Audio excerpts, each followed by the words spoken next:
This episode of Tep Stepp is presented by Cover Zero Analytics, the leaders in next-level football data. Cover Zero delivers predictive matchup previews, classification-based grading, and customized analysis to football coaches who want more than the same old breakdown of tendencies. With Cover Zero, football coaches now have a tool that can measure all aspects of their team's performance. Cover Zero is built entirely around smarter data analysis, helping thousands of coaches find winning edges that don't always appear in film study. If you're a football coach looking for an extra advantage, Cover Zero invites you to join the hundreds of premier programs that have taken their scouting intel to the next level. Ready to see how the best teams win? Start with Cover Zero Analytics. Find out more at coverzeroanalytics.com. That's coverzeroanalytics.com. Vinay, are you always this tiny?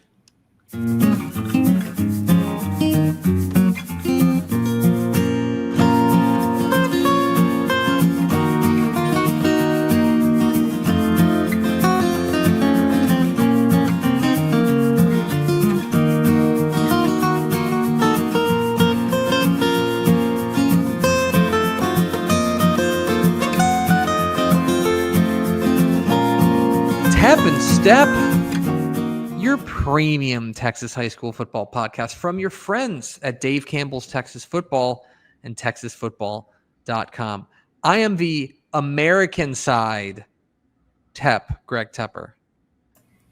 And I'm the person buying groceries that have tariffs on them now. Oh, Matt Stepp. Oh, no. I mean, they do. I mean, I posted the sign on Twitter, so not making a statement either way. That's a fact of life. I'm a journalist, and I report the facts. And tell the news.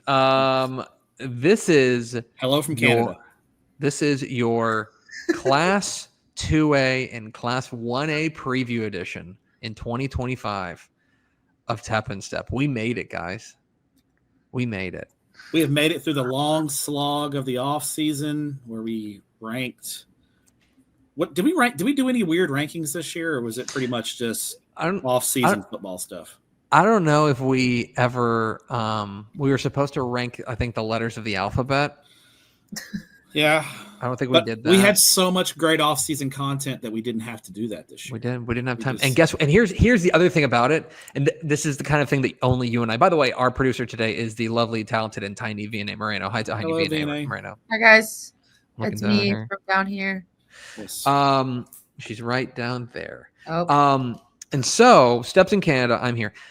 All that's to say, the thing that gets me excited about this Step is that next year's a realignment year, which means the off season's way easier. Yeah, January and February's episodes are already we've already got those ready. We're ready for January. And half of March. Yeah, because we'll do a realignment recap. Yeah. So. Yeah, exactly right. We'll do a bunch of realignment, winners, losers, and stuff like that. Yeah. So really, we've got April and May, and I could do that. Buddy, we've been doing this podcast for 7 years. We were forged in non-realignment off-season shows, so we can do this. This is your 2025 Class 2A and 1A preview edition of Tep Stepp. We do thank you for being a Dave Campbell's Texas Football subscriber or for watching us for free on Wednesday. We've got a whole lot to get to. Please do. With your Texas high school football fun fact of the week, presented by the greatness of Cover Zero Analytics. Oh, man. Let me tell you. Cover Zero, our analytics partner. I cannot wait for the season to start and for our buddies from Cover Zero to send us those packages of data to really – you want to talk about nerding out. We're going to nerd out even more now because we're going to have tendencies and we're going to have coaches doing self-scouting. The stuff that they have, I've seen some of the coaches have shared it with me. It's awesome. It is. They have not sent me talking points yet, so I'm going to read this from their website, but it says pretty much, supercharge your team with analytics. Coaches and staffers can supercharge their team's film review, game planning, and strategy by plugging in existing data in Cover Zero's proprietary data tool. It's coverzeroanalytics.com. Go check it out if you're a coach and you're listening to us, or you're just like a nerd like us and you want to dig into the data. coverzeroanalytics.com is where to go. Those are your guys. If you're a Texas high school football coach and you're looking for an analytics data partner, or you have one and you're not super happy with it, you need to talk to Cover Zero. These guys work with a lot of big time programs, and they can come up with a package that I think works for you and your program. It's pretty awesome stuff. They know ball for sure. So coverzeroanalytics.com. Thanks to Cover Zero for being my guy Jacob Neal, certified ball knower. Certified ball knower. Absolutely. Matt Stepp, your Texas high school football fun fact of the week. Think back to last year. It was Thursday morning at AT&T Stadium in Arlington, and we watched a certified heater, a certified banger, as Ganado won their first ever state championship, 30-28 over Stanford in triple overtime. Yes. It was the longest overtime game in UIL state championship history. Mm-hmm. Matt Stepp, there are only 2 other multiple overtime state championship games. What are they? Or you can even just say who won. I believe there was one back in 2004 between Denton Ryan and Lamarck. Let's see. I believe that's correct. Yes, I think there's 3. That's not marked on my calendar, but yes, that's correct. Denton Ryan and Lamarck. I remember that one. 2004? 2004. Yeah. Or 2003. That was 2003. Did Argyle and Navasota go to multiple overtimes? They did. Yeah. They did go to multiple overtimes. That was a multiple overtime game. That was 2015? 2014, because it was at AT&T. Okay, 2014. That was the Trendavian Dixon That's show. right. That was Trendavian Dixon v. Nick Ralston. And remember, Nick Ralston was such a badass in that game. Yeah. And remember the quarterback for Navasota? Shelton Epler. Boy, a dog. Sicko. These are a dog. Sickos. Yeah. Denton Ryan Lamarck was Denton Ryan went to 4 straight state championship games from 2001 to 2004. They won in 02 and 03. They lost in 01 to Bay City and in 04 to Lamarck. So I remember those Denton Ryan teams very vividly. The other one, man.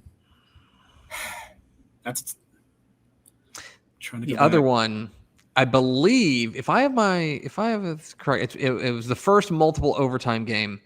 Matt Stepp, 2002, 3A Division II state championship. I was at that game. Tatum and Farmersville, right? No. Tatum. Okay, never mind. That was only 1 overtime. Okay, go ahead.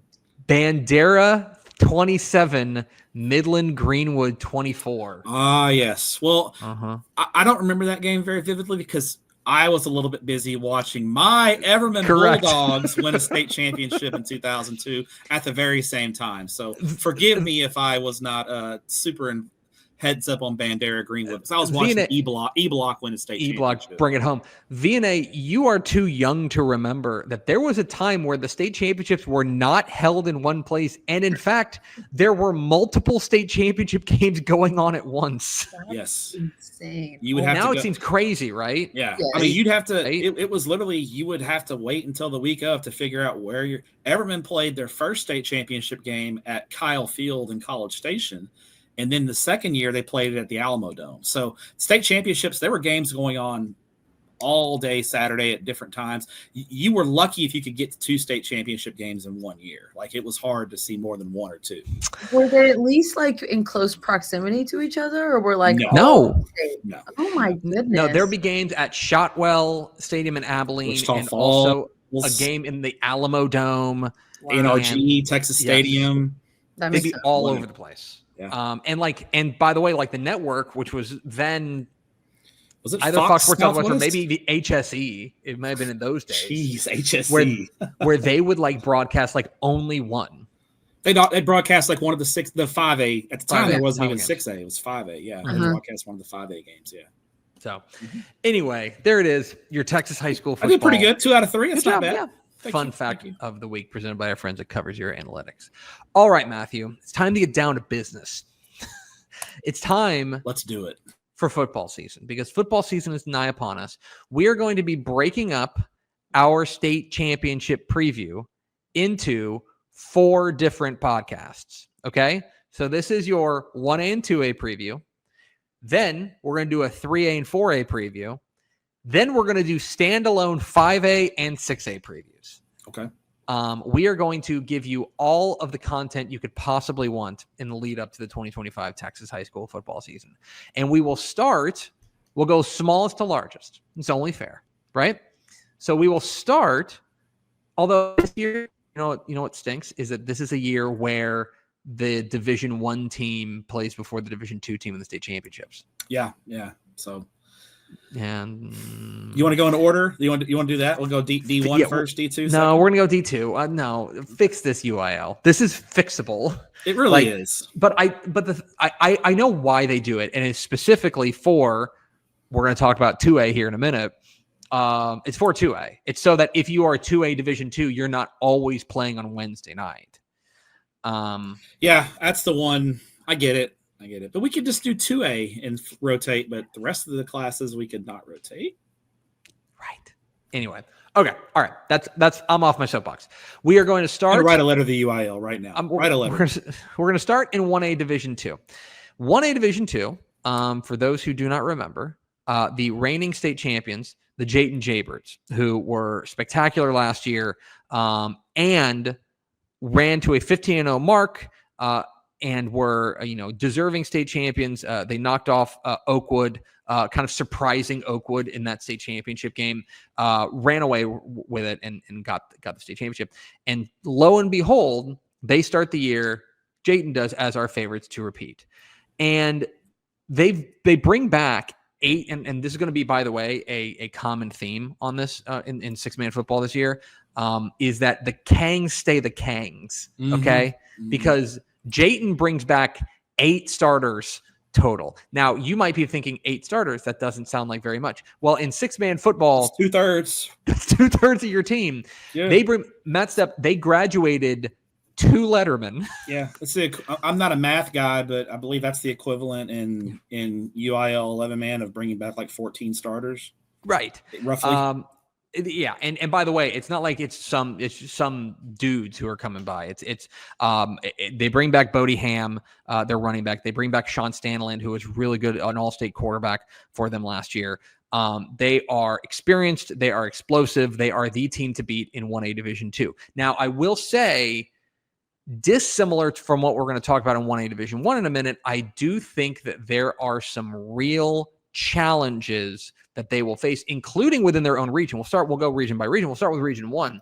In Region 1, they're going to have to deal with the number 2 team in this, or rather in Region 1, they're going to have to deal with they're in Region 2, I should say. Region 1, they're going to have to deal with Klondike. Klondike is the number 2 team in the state. Dalton DeGraff and Reed, who I remember watching him play at Klondike, and that makes me very sad. He's their head coach. This is a team that was really remarkable last year because they started the year like 0-4, and because they played an absolutely brutal non-district schedule, and they'll do that. I think they play all common with the 6-man D2 teams, especially. They'll play like. Because they're playing all the really good D1 teams. Right. And especially because in six-man football, a lot of these teams are spread out really far. So it's like, okay, well, you're nearby and you might be D1 and also you might be really good. And so they ran through a gauntlet and ended up with the ultra-rare 9-5 record. They ran all the way to the state semifinals. They look really, really good once again. And I love what they bring back. Jared Quintanilla kind of leading the charge. They bring back all but 1 player. They graduated 1 letterman from last year's team.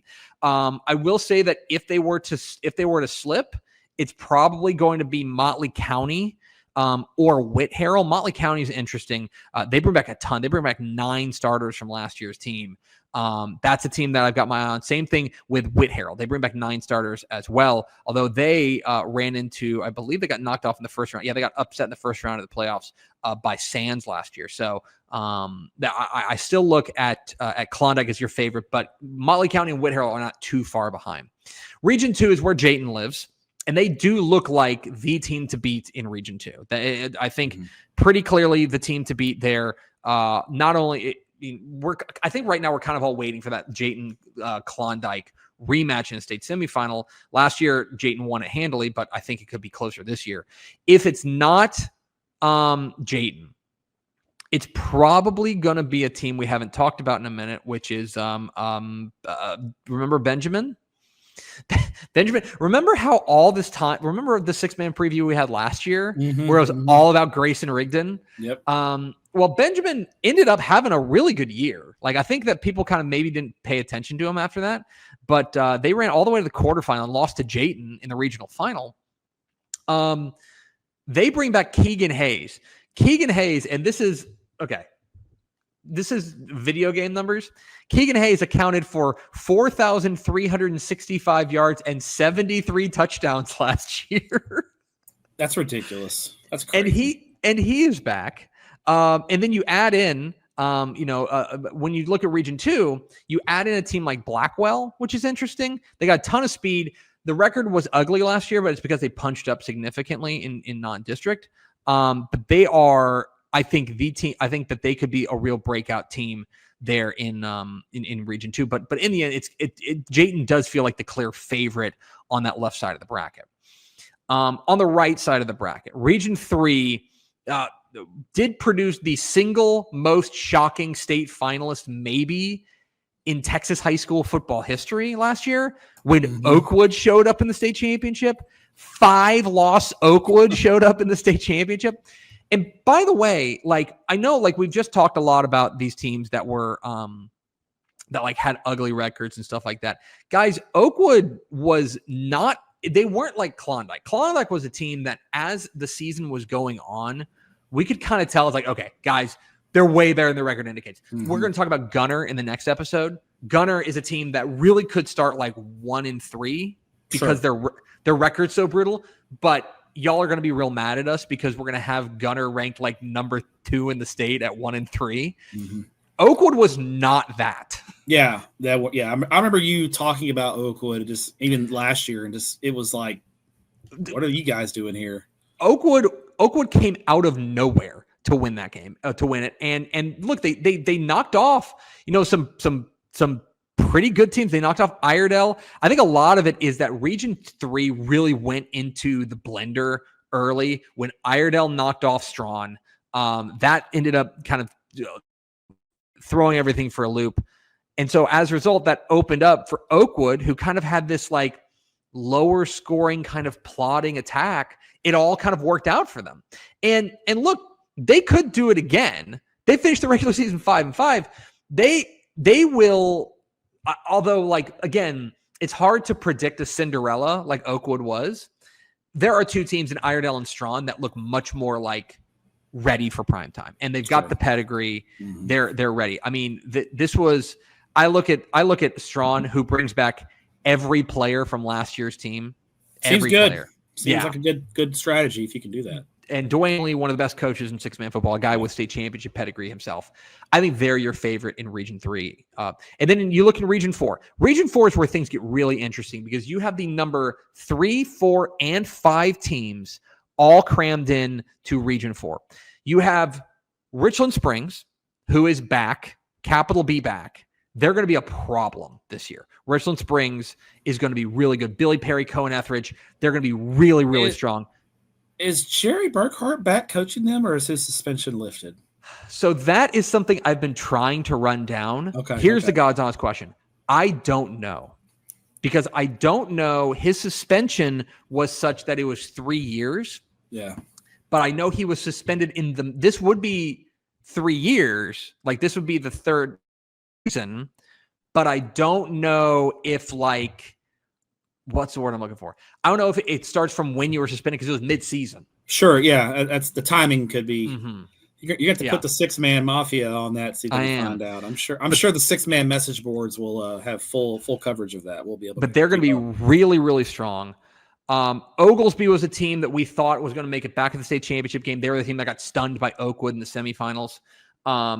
They will need to replace Kyler Fawcett, who was so good for them.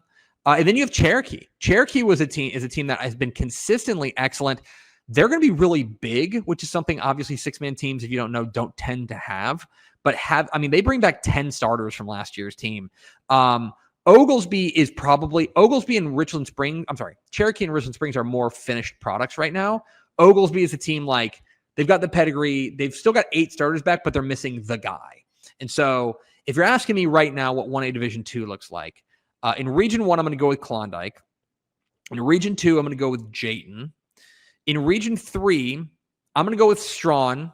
Iredell is knocking on the door, but I think Strawn is your favorite there. And then in Region 4, I'm going to go with Richland Springs, although Cherokee, that's a big rivalry there. And I could see if they meet in the playoffs, that game getting wacky. And in a state championship game, give me Jayton over Strawn in the 1A Division II state championship. So there you have it. There's the smallest classification in 1A in UIL football. We move, Matthew, to 1A Division I. And this is where we have to have a dialogue about right now, what is the preeminent dynasty in Texas high school football is Gunner, right? Active. I mean, do we count Carthage as one dynasty or multiple That's dynasties? That's a good question. You know, I would probably say Carthage or Alito. Okay. Carthage or Alito, personally. Okay. So you think you would say that we are still in the midst of Carthage and Alito dynasties, even though there have been gaps? Yeah, but the gaps have been a year small. or two. 2 years. Gunner's had a couple of 1 or 2 year gaps there, you know. So, yeah, I'd say if you go like 3 years. I will tell you that in 6-man football right now, it is Gordon's world, and we are all just living in it. Yeah, Gordon. Facts. Gordon last year, there is a real argument to be made that they were pound for pound the best team in Texas high school football last year. Yeah. I think pound for pound, there's a strong argument to be made for that. They played 1 fourth quarter all year, and it was in the semifinal against Abbott. And they were just crushing teams. Every team in their path, they were crushing. And I go back to 2023 when they met Westbrook in the title game. And I remember the narrative going into that game was this is either the last year of the Westbrook dynasty or it's the first year of the Gordon dynasty. Mm-hmm, mm-hmm. This is perhaps, I don't want to say anything that's going to make Mike Reed mad. This is probably the big grand finale of what has been a historic run for Gordon. Agreed. Because they have 3 guys on their team that are legit FBS players. I know what I'm saying. Yeah. Okay. No, that's 100%. I've seen the tape. I've talked to coaches. They have 3 guys who there is a decent chance at minimum will play FCS college football. Yes. And there might be a couple that play FBS college at signing, and they could end up going to the next. These are guys that could go start and play at Alito. Yes. Rye Reed down the road. They could play at Alito. Rye Reed is already committed to play for Army. Striker Reed is actually committing on the Dave Campbell's Texas football airwaves on Wednesday. So if you're watching this, he just committed on our air. So on Wednesday. So tell us in the comments where he committed to. Yeah. And then Braden Walters, their wide receiver, to hear Mike Reed say it, he'll say like he's just as good as them. Like I don't like he's just as good. They have this 3-headed monster that just quite frankly no one else in 6-man football has. And it makes them arguably, and we'll talk through all classifications, I think they are the prohibitive favorite of any classification anywhere in the state.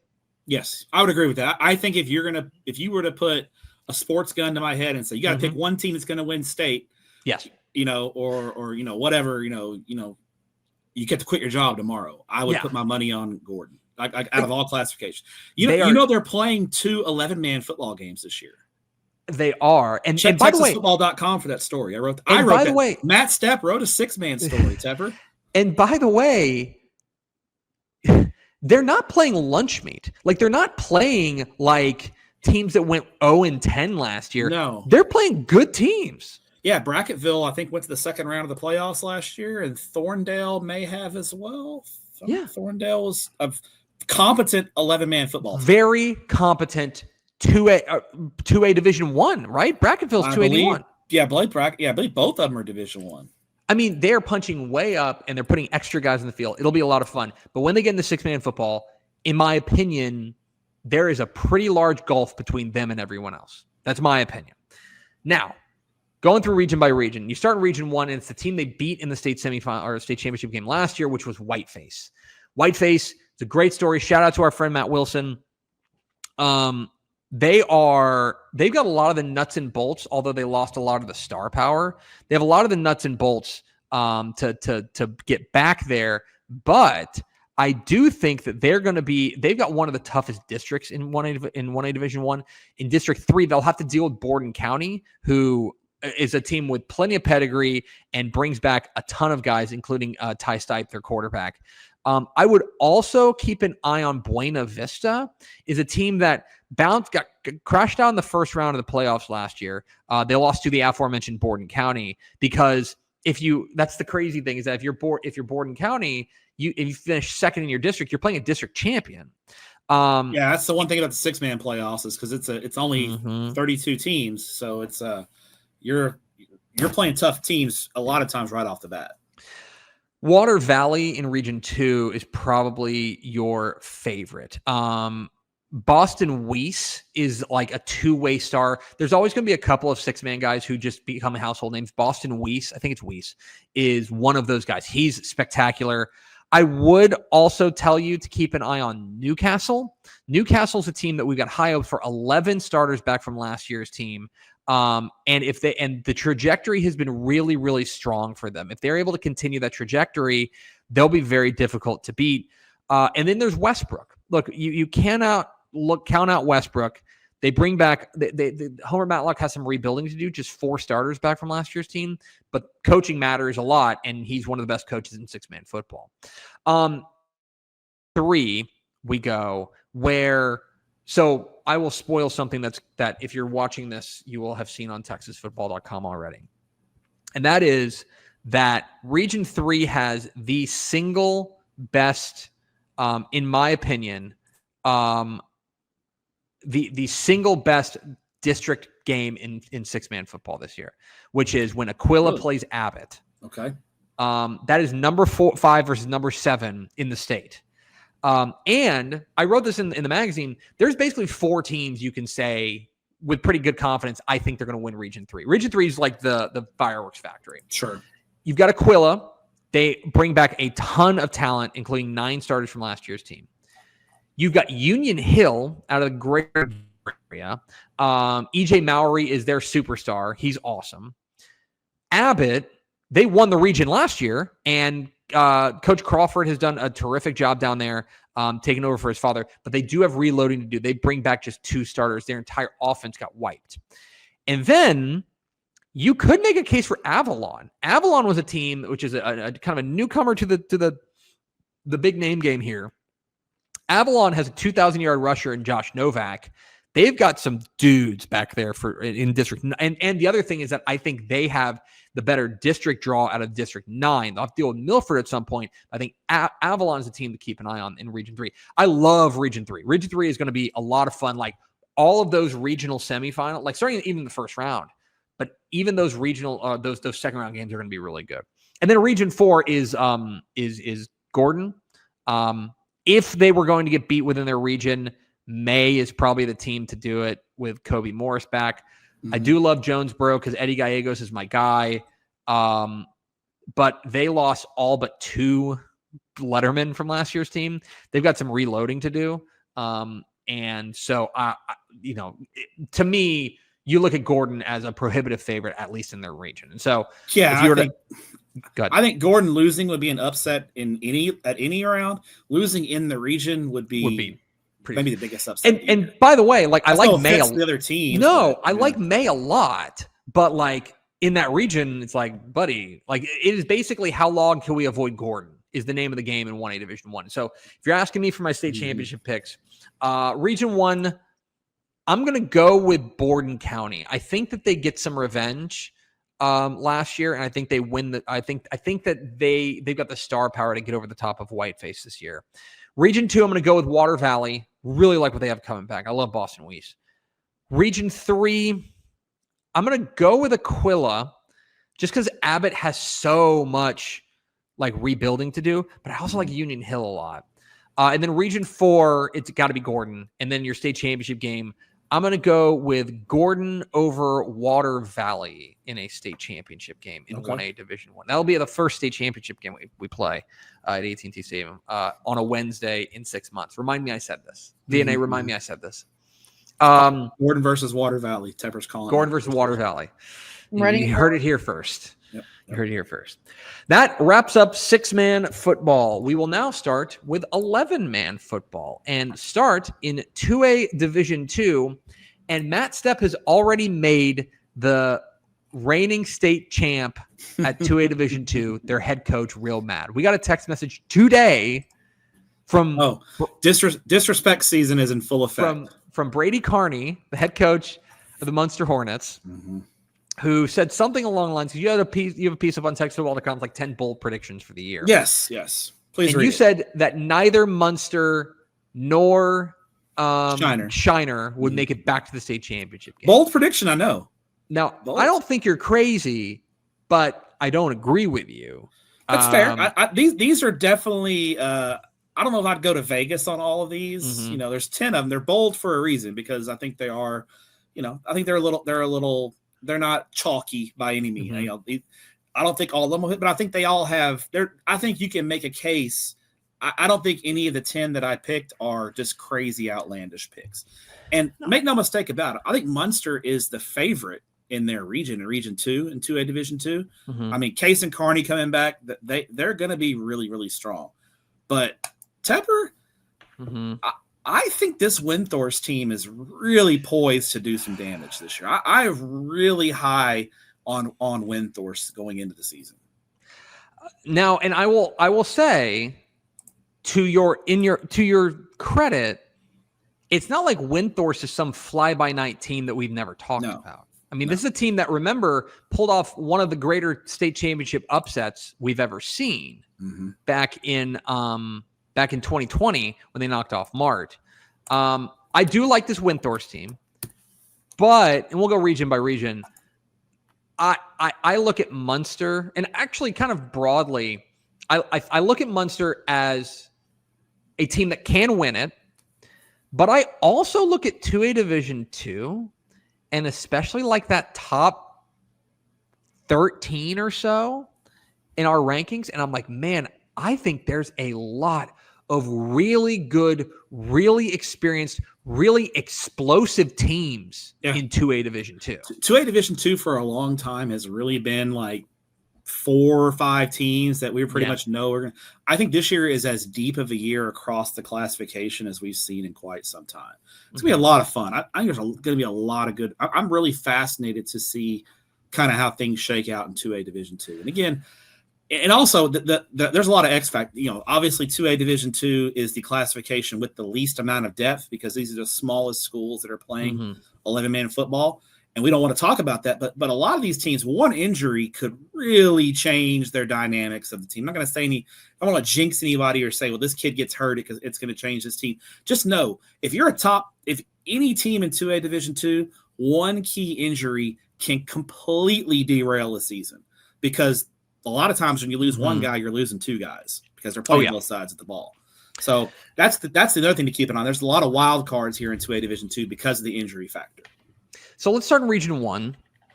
The winners of Region 1 last year was the Groover Greyhounds. A little bit of a surprise. There to win it. And I'll tell you, when I look at 2A Division 2 Region 1, I really do like this Groover team a lot and what they have coming back, especially at the skill position spots.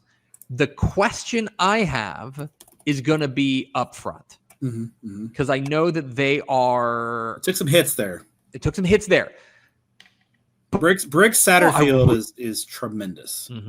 Love so him. Much fun to watch. He's got a lot of playmakers. They've got a great linebacker in Victor Flores, who had a great junior season.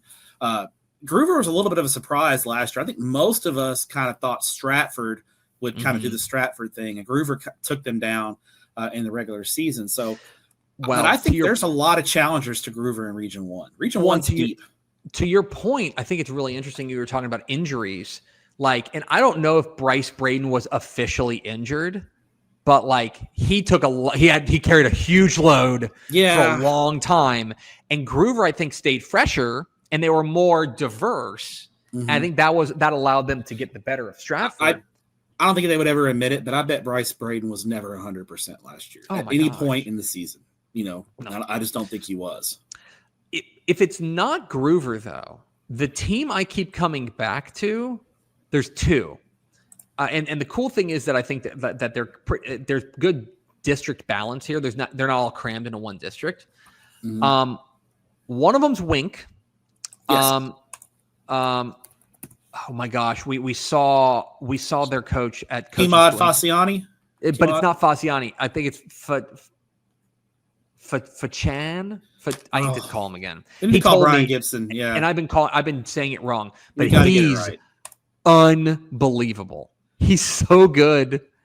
I love Wink has been knocking on the door a lot the past 3 to 4 years. If they're going to break through to the semifinals, I think this is the year. They've got the pieces to do it because they've got the running back. They've got a lot. Coach Brian Gibson. They've got a ton coming back. This is as deep and as talented a team as Wink has ever had. 16 starters coming back from a team that played on Thanksgiving last year, but the team they lost to, Matthew. Are you in on Ropes? The Ropesville Ropes Eagles, who last year were, I think, kind of didn't come out of nowhere, but like they doubled their win total, and then suddenly now they bring back 12 starters from a team that was 12-2. Was a couple plays away from a regional title. Yeah, Bo Riker did I think this was his first year there at Ropes, and he did a great job at that program. Ropes is going to be interesting because they are on that fast growth corridor right there south of Lubbock. They were 6-man not too long ago. They're probably going to be Division I in the next realignment, kind of like New Home. Ropes and New Home are right next to each other, and they're both getting a lot of growth. So Ropes is going to have a numbers edge in a lot of ways in 2A Division II that's gonna help them out a lot. I think they're right there. I think, in my opinion, Region 1 is a 3-horse race between Groover, Ropes, and Wink, with some teams kind of on the periphery that I think could potentially, on the right day, make a little noise. We're talking Stratford. We're talking Hale Center. I even think you can make a case for like a team like Ira Ann, who's got a ton of guys coming back. But I think you've got kind of tiers in Division 1 and Region 1, and I think your top tier is that threesome of Groover, Ropes, and Wink.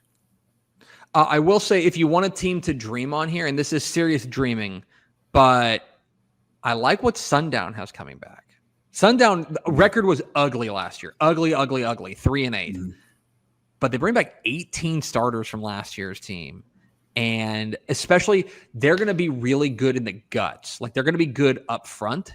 And if they can find some playmakers, like, that's a team that, especially like, that District 3, I would say District 3 is probably the most manageable. You have Ropes at the top, but then it's between them, Seagraves, Tahoka, it feels like a real... Tahoka lost a ton. Tahoka had kind of one of their great years last year. Hey, and it's good to be good in the guts. If you're good in the guts, you're going to win some football games. Yes. Okay, to Region 2 we go. Region 2 is where you will find Munster. And Munster is, I think, they start the pole position. I think they should, because they bring back enough to be the as reigning state champs. And most importantly, they bring back Kason Carney, who I think is the best player in 2A. He's been getting it done for. This is what, his 4th year starter. He's at least started part of his freshman year, and he was the best player in 2A Division II last year. He took that Munster team and a lot of times put him on his back. 34 touchdowns passing, and I think he had 20 plus rushing. I think the skill guys are there for Munster. There's no question about that. That's what everyone talks about. They've got all the headliners back at the skill positions. But I think the question is going to be for Munster. They did take some losses up front. And how do they replace those losses in the trenches is going to tell the tale, especially when you have a veteran team like Windthorst, who brings a lot more back than Munster does. That's going to be the key. And that's kind of why I thought, okay, Windthorst may have a chance to take Munster down because of the experience, especially in the trenches. Well, and the other thing is that, like, if you are Munster, like, you are in do I want to say this? Yeah. This is the toughest region in 2A Division 2, in my opinion, pretty clearly. We haven't even mentioned Albany yet, Albany with Denny Faith on the sideline again, and like, they're reloading, like they bring back 16 starters. And then, by the way, the call is coming from inside the house, or in this case, inside the district. Dude, I am ready for the Collinsville narrative. I'm ready. They've been knocking on the door the past couple of years. Jackson Jenkins, dude. Yeah. Holy cow. They've been getting close, and they've been, they have experience. They always have the high flying offense. So yeah, I think Region 2, without question, from top to bottom, there's more landmines in Region 2. I mean, we haven't talked about Wellington and Wheeler up in the Panhandle. They're very good football teams. I think even you look at like teams like Lindsay, Roscoe. I think this region overall, top to bottom, has a lot of landmines. And I'm not saying, Munster, all due respect, they are the team to beat. They won the state championship last year. They've got the skill guys back. I just think the road is a lot tougher this year for them. Over to Region 3, where first and foremost, like, Mart didn't win the region. Like, that's every time that happens, the second round. Yeah. Every time that happens, it's worth noting. And in fact, it was Bremond who won the region, and Bremond who gave Shiner trouble in that semifinal, which is why I didn't. We'll talk about Bremond in a minute. There's a reason why I don't have Shiner in the state championship game next year. Bremond brings back every starter on defense, and they've got Tank Scott. And Tank Scott, an early nominee for the Dudes Rock Player of the Year. Yeah, he's gonna be on Dudes Rock Watch every week. Yeah. Bremond, 19 starters back, 11 on defense. This is a loaded Bremond squad. This is a team that took Shiner to the limit, and they've got a coach's kid at quarterback in Sam Kosowski. So you have a coach's kid at quarterback. You have a ton of talent from a team that went 5 rounds deep last year. I think Bremond is the big favorite in Region 3, which is weird to say because Mart lives there, but I think this is a Mart team that's retooling, and I think Bremond's the clear favorite. Well, and let's talk about Mart, because Mart is in a bit of a reset, and they are even though they lost last year, Mart is the team of record in Region 3. Like they've earned that right to be the team of record, and so they're worth talking about. New coach, you and I praised it on this show whenever they hired Chris Lancaster. Like, ball knowing dude, been successful everywhere he's been. The stage is not going to be too big for him, but it is going to be different. And it's not, he's inheriting a team with good talent. Like, they've got 14 starters back, but it's not one of those Mart teams that brings back 18 starters and 7 all-state. And they don't have that guy that's the headliner that we all talk about from Mart. I think this is one of those times where if you're going to get your licks in on Mart, you better get him in this year. I think Lancaster is going to have him going. But I think this is going to be a little bit of a reset year. When I look at Region 3, Tepper, I know exactly where you're going. Where my eyes go right to 11 2A Division 2. So much fun. That is for 2A Division 2 to have a district that looks like this is crazy. The 6th place team in 11 2A Division 2 would win the district and other districts in 2A Division 2. Tenaha and Alto, I have them out of the playoffs. You take Tenaha and Alto and put them in other districts, and they can win the district. This is a loaded district. You got Kagan Ash there at Mount Enterprise, and I'm not even picking them to win the district. I think it goes through Lovelady. Lovelady's got a loaded group of juniors. I had a coach tell me in the region last year that Lovelady, their freshman and sophomore groups were as good as he's ever seen. Those guys are starting to grow up. Lovelady's a team to watch. I'll go even further.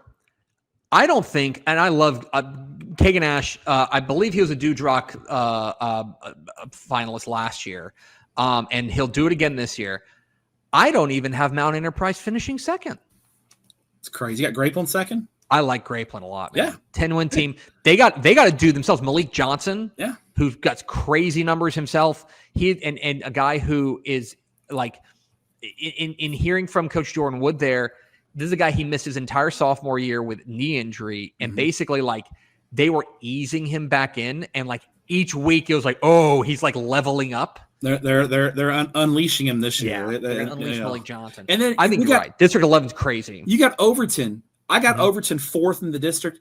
That's the team that beat Martin in the playoffs last year. Yeah, that's how good this district is. It is insane to have a district that good in Class 2A Division 2. Yeah, District 11 is ludicrous. But I think I do agree with you. We'll get to our picks here in a minute. But Bremond, I think, looks like the most complete team and the team to beat, especially coming off of a regional title themselves.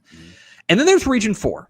And Region 4 does feel like a little bit more. Well, let me put it to you this way. I still think Shiner should be the favorite in Region 4. I think they bring back enough that, to me, makes them a team that can go back. They bring back Quincy Jones, the running back spot.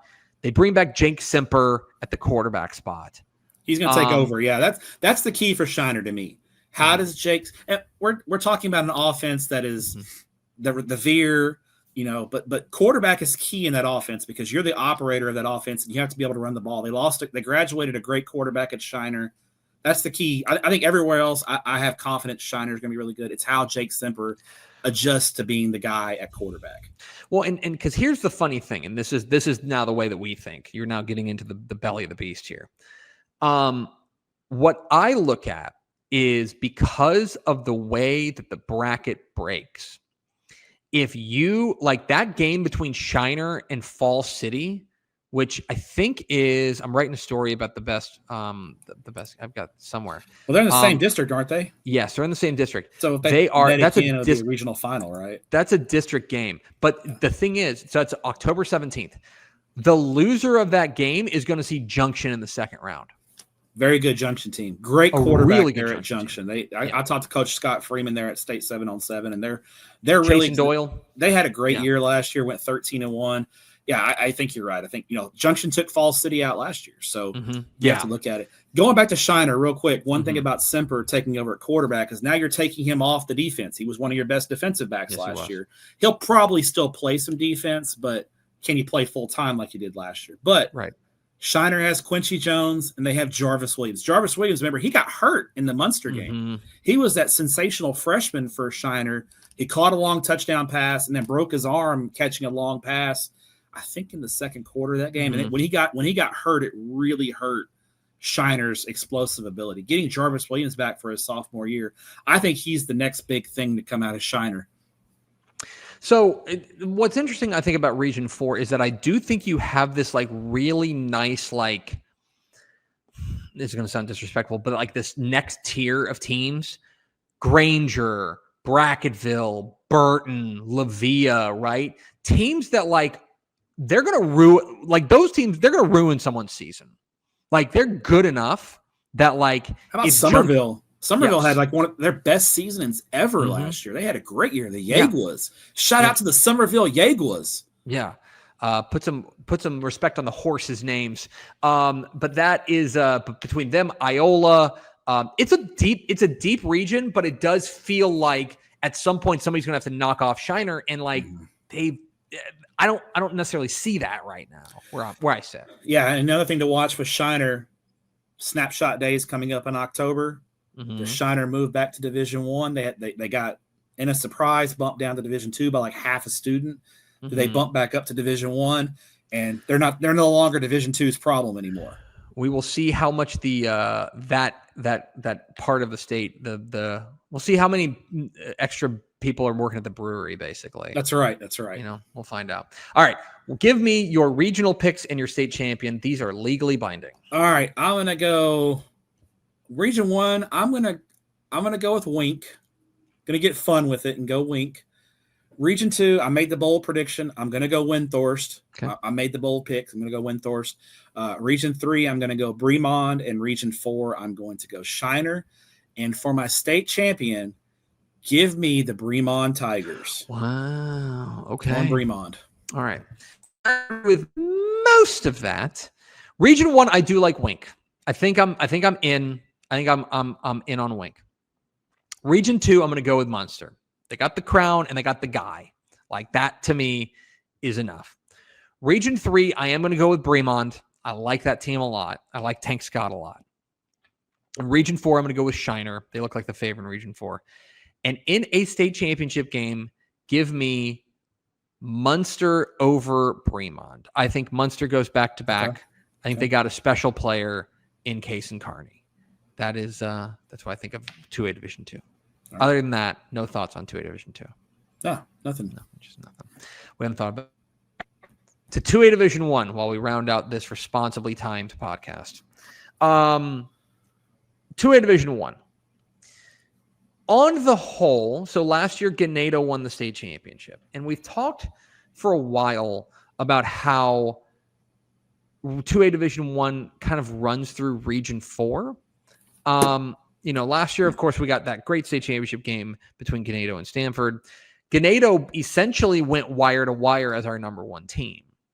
And I'll be honest, in hindsight, like now it's like, hey, great move. That was a smart call. We were right on it. They were close in the year before, kind of surprised some people, knocked off Refugio in that regional final, and then got Terry Bussied. Come back loaded for bear. They're back. They do have some pretty significant reloading to do. They only bring back 5 starters from that state championship team. Mm-hmm. And I'll tell you that our number 1 team to start the year is a familiar foe. The Refugio Bobcats start the year at number 1. Here's a positioning statement. I have no idea what's going to happen in 2A Division 1. It's pretty wide open. I think there's a lot of questions across the board. I think that makes the classification interesting and fun, but I think last year we had a clear-cut number 1, and I don't think we have a clear-cut number 1 going into 2025. No. We'll talk about Refugio when we get there, but I think when you take a look at 2A Division 1, you're exactly right. Last year, it was Ganado, and if it wasn't Ganado, there are a couple of other teams, including Stanford, that you could say, that's the team. This year, we have Refugio number 1, but you could tell me like 14 different teams won the state championship, and I'd be like, yeah, okay, I can see that. I agree. And there's actually, we'll talk about different regions. We'll talk about this. We'll start with Region 1. Region 1, Stanford won Region 1 last year. And what a remarkable homecoming it was for Wayne Hutchinson. But they face a very similar situation from Ganado. As Ganado, that was a real senior-heavy team. They graduate 20 lettermen, which in 2A Division 1 is a ton. Mm-hmm. And I believe they're going to have to find a new quarterback, right? Stanford lost a lot across the board. They graduated pretty heavy. They Caston Vega, that whole crew, a lot of that senior class, a lot of 3-year starters have moved on and graduated. And so now you go and you look at who else could it be? Let's say, for the sake of argument, it is not Stanford. Then who could it be? I look at a team like Panhandle. I like what they have coming back. I think that they've got the dude at QB1 in Broxton Robinson, right? I think right now, if you were basing your picks for the region off of which team has the single best player, Panhandle's your pick because they got Broxton Robinson. However, it's not all sunshine and daffodils for them. They are going to be, and this is the issue with every 2A team, but I think especially for Panhandle, I don't think they have a ton of depth.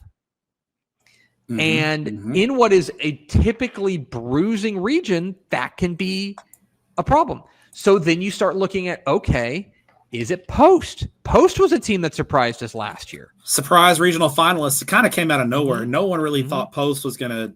I think we all thought Post would be a playoff team, maybe 1 round, 2 rounds. Well, they went from 2-8 to 13-1. Post does this. Remember in 2020 when they went from like 5-6 to 15-1? This is what Post does. And I like this Post team a lot. They bring back 14 starters. I think they've got, although they have to replace Ian Vergara, who was really productive running back. 2A's top rusher last year. So they have to replace him. Here's what I'm saying. It could be Stanford. It could be Panhandle. It could be Post. And it could also be like a total mystery. Like maybe Sunray replaces Armando Luan. Can I interest you in an oldie but goodie? I know where you're going. I like the Big Damn Lobos from Cisco. Mm-hmm. I think this might be the year that's a retrenching year for the Cisco Lobos. I like what they got cooking over there. I don't disagree with that. I look at Hawley too. I mean, look, Hawley is they've won 10 or more games in 5 straight years. Mm-hmm. Like consistent. Very consistent. And they bring back a good amount. They bring back, I believe it's 11 starters from last year's team. That's what I'm saying is that Region 1 does feel like the pieces are in place for a potential mystery guest here. That like maybe the answer is simple and like Stanford runs it back. And maybe the answer is simple and Broxton Robinson is just like the best player in the region and they win the region. Sure. But also like don't be surprised if like Spearman shows up. Yeah, the mystery guest could be a key in Region 1. Okay, Matthew, that leads us to what can only be described as, I think, my favorite region in all of Texas high school football. That's right. It's time to talk about 2A Division I, Region 2, which is, if Region 1 is a mystery box, Region 2 is living as a mystery box. Yeah, Region 2 has existed as a mystery box since UIL realignment. And if you recall, last year's official team of Tep Stepp won this region, the Hamilton Bulldogs, who got graced by the good juju from Tep Stepp in the Week 1 Ice Bowl when Tep Stepp went to Hamilton for a random neutral site game, and we blessed the football team with the good juju. Gave it to them, and suddenly they had their best season in like program history. I believe. I don't think Hamilton's ever played for a state championship, so. Well, they made it to a state semifinal. Now, here is the thing. And there are going to be people who look at our rankings and they're going to say, okay, so wait a second. A team wins their region and you have them 13th in the state? It's twofold. One, Hamilton did get kind of hit by graduation pretty hard. Mm-hmm. They did. About half their team is gone, including, a lot of what was their defense, which was so good last year. They gave Stanford in that semifinal game could not pull away from it. I mean, it kind of stayed 21-7 for a long time, and Hamilton kind of made a game of it late. But they hung around. They were very good on the defense. I got to be honest. That 2024 Hamilton team is going to be one of my favorite teams ever because they would just drag you into the deep water. Slowly and be like, come on. The game that epitomizes the Hamilton season more than anything is that playoff win over Axtell when they won 15-14. Just rock fight. Yeah. And I want to be clear, we will always have a special place in our heart for Hamilton. And also, I don't think they're winning the region again because I think that the region is too evenly balanced. Mm-hmm. And for all we joke about how there's no it's such a mystery box, there are good teams here, including a team within their own district, which is DeLeon. Yeah, or as the locals say, DeLeon. DeLeon. Yeah. They look the part. I like the more and more I look at this DeLeon team. First year coach Brennan Whitaker, Heston Job, who we saw at State 7-on-7, right? He was at 7, and we were just like, he's the real deal. We like DeLeon. And then, by the way, there is a guy who could lay claim to being the single best player in not just in Region 2, but arguably in 2A Division 1. It's our 2A cover boy, Buddy. Have you heard the good news of H.D. Davis at Wolf City? Among the most productive. I'll tell you, my H.D. Davis and Keegan Ash, 2A has two of the best running backs, regardless of classification. Those two guys can absolutely roll. Workhorses.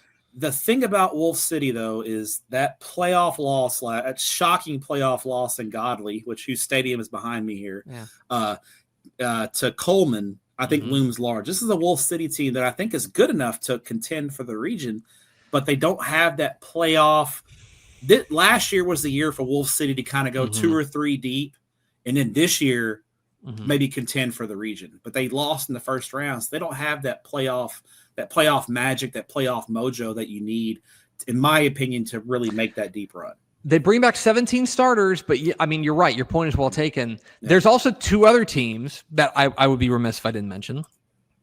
One of them's Axtell.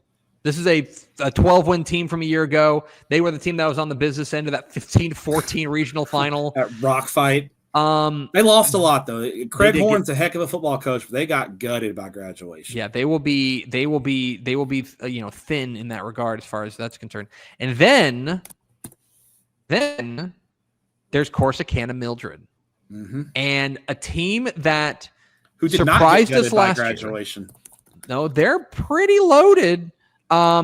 Mildred's got some juice. I'll tell you this. Mildred is a team that, again, because of the region that they're in, it would not be a huge surprise to see them playing, past Thanksgiving, simply because they bring back a good number. They were a 12-1 team a year ago, and they bring back Trent Harris at the running back spot, Luke McKendry at the quarterback spot. They got a couple playmaking dudes on defense like Baron Tatum. I like this Mildred team a lot. What we're here to say is nobody knows what's going to happen in Region 2. No, it's wild. And I think there's other teams that we haven't talked about that could be players in this region. Tioga. Yes. I think Frankston, Italy, Tepper. My like deep sleeper that no one's talking about, Rio Vista. I think Rio Vista is, if you want to talk about hipster team to keep an eye on and put a lunch bet on or something with your coworkers at the office, Rio Vista. They look good at State 7. They've got some great looking athletes over there. That there's growth that's coming down from Johnson County into Rio Vista. I think Rio Vista, Axtell is the favorite in that district, but Rio Vista and Italy both have the pieces to do some damage. And then Frankston, they were kind of our darling last year, fell a little bit short of expectations. I mean, I even think, Tepper, I got Kearns third in that district. I think Kearns is a team that could, second year under their head coach, they bring a good amount of talent back. And Kearns got hot late, and they ran into Hamilton and lost 14-7. Hamilton. Hang on. Can we just real quick? Yeah. Just for edification's purposes, can we relive that playoff run for Hamilton? I'm going to go and I'm going to find it. Hold on. You are listening to live coverage of me finding. I just pulled it up. I just got it. Go ahead and run through the playoffs for me. So round 1, strong win over White Right, 49-13. Like, yes. Cool. Then they beat Frankston 27-14. Which an offensive explosion against Frankston, 27-14. Then I bet they scored on defense. Then Kearns 14-7, Axtell 15-14, and then they fell to Stanford 28-13. I want to say even in a loss, it was a very Hamilton-like performance. I have not gone back and listened to the to our podcast from a year ago, like the state semifinal podcast preview. But I would imagine that the phrase "they can't keep getting away with it" was uttered. Because, I'm sorry, the Region 2 is going to be a lot of fun, but this is probably our last time to talk about the 2024 Hamilton Bulldogs. And listen, I just have to. It's been like resting in my heart for Ryan Marwitz says a 21-7 game is awesome. That's his opus, He's going home and he's writing that in his dream journal. But I think to your point, 2A Region 1, 2A Division 1 Region 2, ton of fun. Yes. I think when the playoffs start, if you want to just find great football games every round of the playoffs, this is physical football. It's a physical brand of football in Region 2. It's a lot of fun. So yes, I don't know. I guess now we'll move on to Region 3 where they got a lot of speed. Whatever. No, I'm kidding. I will say this though, because when we move on to Region 3, I think Region 3 has 4 legit certified. Would not be surprised to see them not just in AT&T Stadium, but winning the state championship in here. I think the top 4 here, in whatever order, of Garrison, Wascom, Honeygrove, and Joaquin, I'm ready for, I think Region 3 has got the juice. And if you can come out of Region 3 relatively healthy, this might be the power nexus of the entire class. Can I add another team that is not in your top 4, maybe number 5? I think Centerville is going to be really good this year.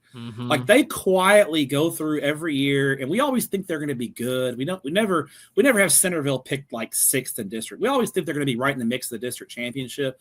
And Kyle Hardy does a great job over there, and they quietly just kind of put together good. Last year they went 9-2. 9-2 is a bad year for Centerville. I think they got Joaquin in the first round of the playoffs, didn't they? Yeah. And so because remember, it's worth mentioning, Joaquin won the region last year as a 4th place team. Yeah, they got lost to Joaquin 38-28. Centerville brings back 15 starters. It's a really good team. It's a fun region across the board. It is. I really do. I really like what Wascom has. This is a team that I saw in person last year and was really impressed. They are so fast. They are like shockingly fast as a team. Wascom is I won't spoil it, but I think they're really highly of Wascom. I think Wade Lawson in year 2. Yes. They're going to be even more well-schooled in that system. And Wascom, they got dudes. They always have athletes. I'm hoping they have a guy named Junebug on their team again this year, because if they have a Junebug, they're going to be really good. Absolutely. Wascom is a lot of fun to watch. And I think, in my opinion, they're I'll go ahead and say that they're my pick to win the region. Well, I'll also tell you that because I look at Garrison, and I saw Brandon Alvarez at coaching school, and now Brandon Alvarez, I like him a lot, and also he'll sandbag on you. He'll do a little bit of sandbagging. And he was like, I don't know. We're going to see how we are, stuff like that. I think they're going to be really good. The 1-2 punch, Avery Yarborough, and then they added like this junior quarterback, Riley McGuire, who he had to step in as a sophomore last year with injury and like really blossomed. I think him being the guy at quarterback is going to help them. The other thing about them, I think their defense has a chance to be like special. Like really, it was really good last year. They held Wascom to 13 points in their playoff loss. So then there's Honeygrove. Now Honeygrove did a great job of kind of reloading on the fly last year. They're going to be back in the mix. Their skill talent's going to be really good. They are. And here we are with Joaquin. Like again, like they were between Oakwood in 1A Division 2 and Joaquin in 2A Division 1, like 2 of the biggest like Cinderellas we've seen in quite some time. And it wouldn't be a surprise. Like now you talk about a team that brings back 12 starters from a year ago, including, I believe, all of their offensive line. Yeah, and that's key in that slot too, because they know the angles, they know how to execute those blocks. They'll find a guy to tote the mail. Like Joaquin will. And I think they have a couple of guys. Cooper Bragg had 450 yards rushing. He'll probably be the guy that takes over full time as the running back because they lost a lot of their other guys. But I don't worry about Joaquin finding running backs. They'll be fine. The key for Joaquin is going to be on the defensive side of the ball. Yes. Can they consistently get stops? That's what got them to upset Honeygrove in the regional final last year. Is they were able to contain Ryland Morris in that super explosive Honeygrove offensive attack. Speaking of which, there's one more team I want to mention in Region 3, and it might be the Tep Stepp cut the brakes team in 2A. Buddy, Beckville is going to score. Beckville is going to score in bunches. Jordan Prince, Braxton Bullock, they're going to score. Remember, they lost their playoff game in the area round of the playoffs to Shelbyville 75-48. They lost by 40. They scored 48 points and lost by 4 touchdowns. Yeah, they got DJ Barnes in that game. Yeah. and Beckville and Garrison are kind of in the same boat. If Terry Bussey doesn't live in Timpson, Texas for those 4 years, Beckville and Garrison are probably sharing regional titles. They just couldn't beat Timpson those years. They've been very, very good. I think for Beckville, we know they're going to score. And much like Joaquin, it's going to be, can they get stops defensively? Can they make plays on the defensive side? And I think that's why I think that might be what sets Garrison and Wascom apart, is that defense may in fact be the big difference in a region where everyone's got talent offensively. So that might be different. So then it goes to Region 4.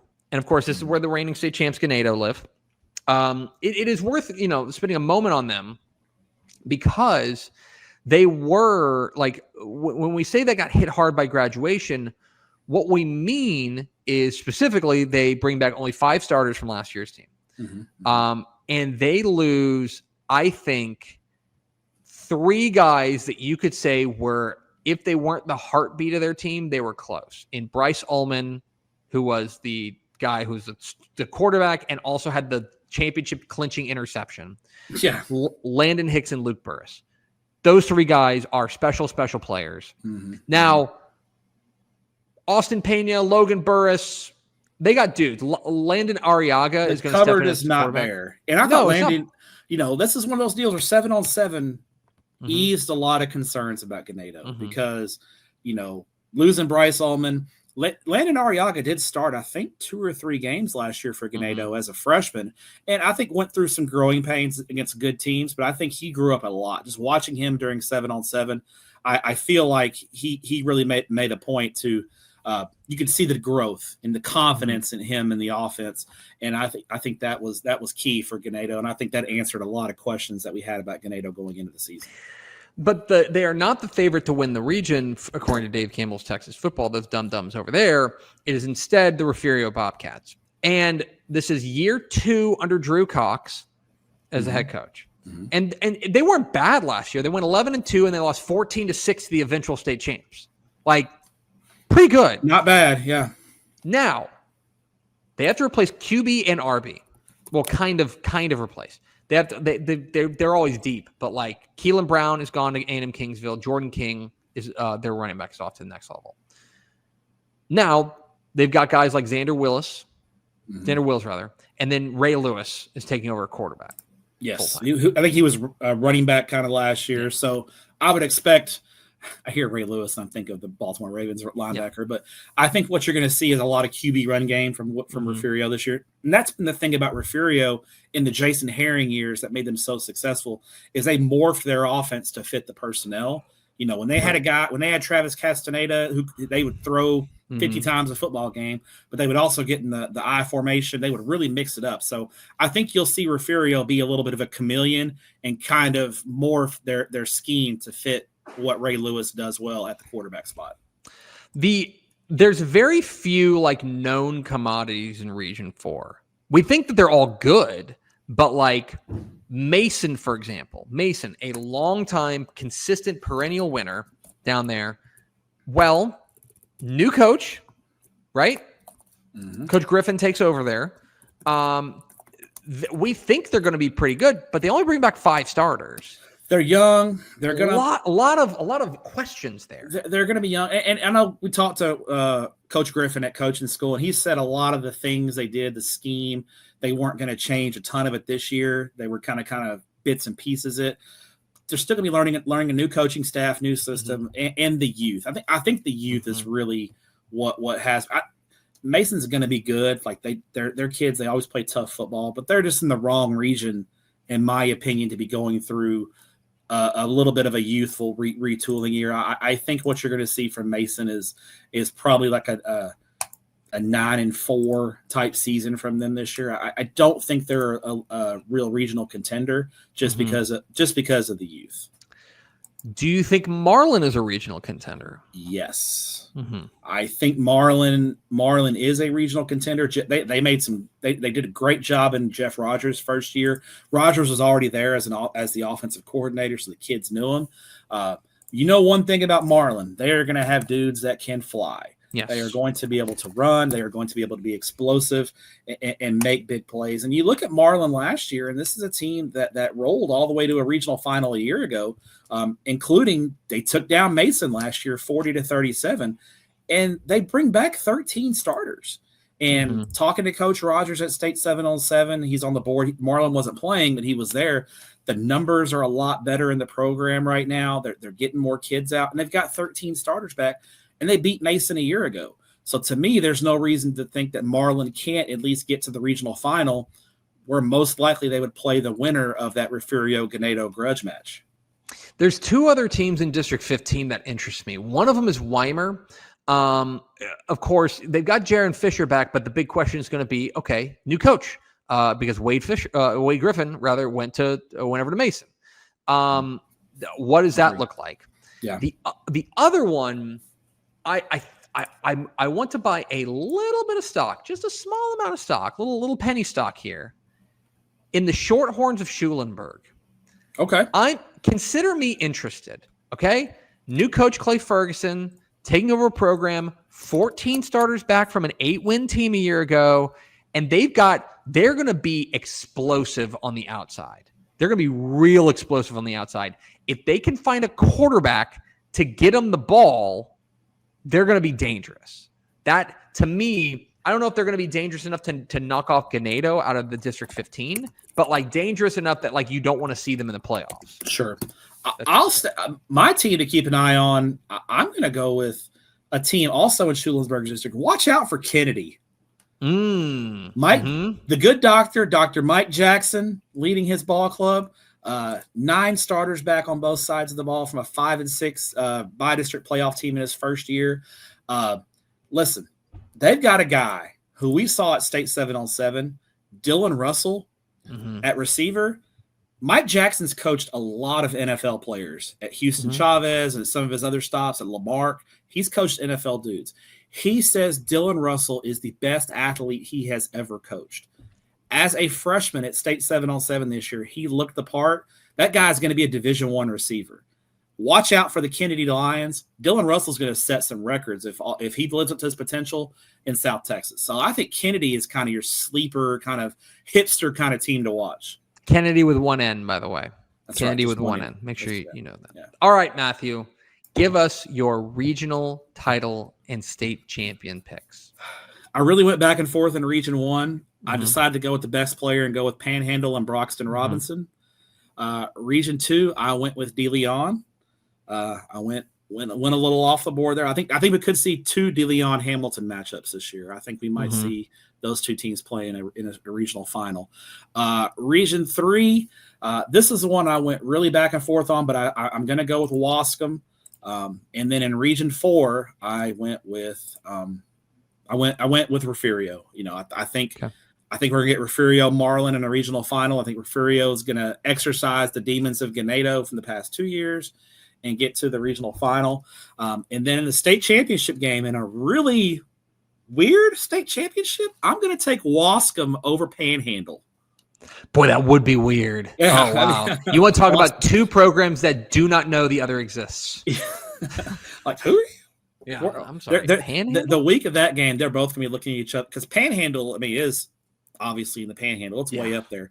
And Wascom is as far east on I-20 as you can go without crossing the state line.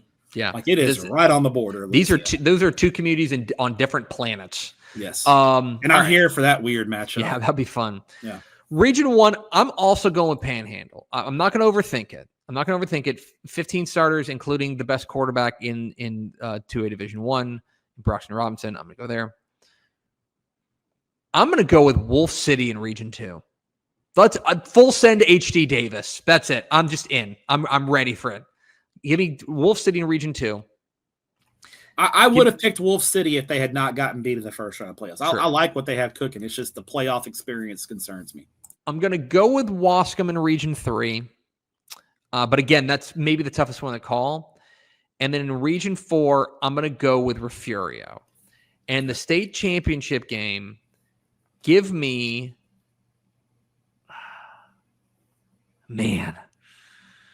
Give me Refugio over Panhandle in a title game. We both like Panhandle will get to the state title game. So we said this last year. It's like the winner of Region 1 will be, in my opinion, a clear favorite over the winner of Region 2. Agree. So that to me is I feel good about that. But I could also see, I think a Refugio Wascom semifinal would be banging. We a banger, yeah, absolutely. Oh my gosh, it'd be awesome. Okay, and that's our 2A preview. 1A and 2A in the books. Let's go to Tiny V&A Moreno to find out what she wrote down. Hi, Tiny V&A Moreno. Hey, guys. Fantastic previews. Hey, thanks. We tried hard this time. It's Gordon's world, and we are just happening to be living in it. Matt Stepp wrote a 6-man story. I did. kind of a 6-man story. It is. It was 6-man adjacent. I am ready for the Collinsville narrative. I am. I'm so Collinsville. I'm so pirate pilled. Collinsville pilled. I'm pirate pilled. Yeah. I think Jackson Jenkins rocks. Tank Scott, early nominee for Dudes Rock. Tank Scott is a Dudes Rock nominee for sure. We will see how many extra people are working at the brewery. Yeah, and Shiner. For sure. Realignment Day, yeah. Realignment Day, we'll know exactly. Like, we should just call and be like, hey, what's your payroll right now? We should just be able to, like, parse out whether or not they're going D1. We finally got to the fireworks factory. Hamilton was graced by Tep Stepp Juju. That's a repetitive one. That's why, like, Stepp, we need to. What's the game we're going to? Lindsay and Santo. Yeah, we're going to Lindsay and Santo. So I think I was waiting for Hamilton to throw a parade for us last year. I know we haven't gotten the invite. If they would have won state, we would have gone to me and you would have drove to Hamilton for we would have been the grand marshals of the parade. Oh yeah. It's obvious. Yeah. And then we would have eaten at Storms. They would have won. They would have won the next game like 7-4. Yeah. And last but not least, Full Send HD Davis. Yep, that's it. This is the year of Full Send HD Davis. I'm ready for it. All right, folks, that's going to do it for us. We'll be back next week with our 4A and 3A preview. But until then, thanks again to Cover Zero Analytics for being our sponsor. We love you guys very much. CoverZeroAnalytics.com. VNA Moreno, thank you very much. Thanks, VNA. Matt Stepp, thanks for your courage. Thank you. Talk to you next week for the 4A and 3A preview on Tep Stepp. Bye.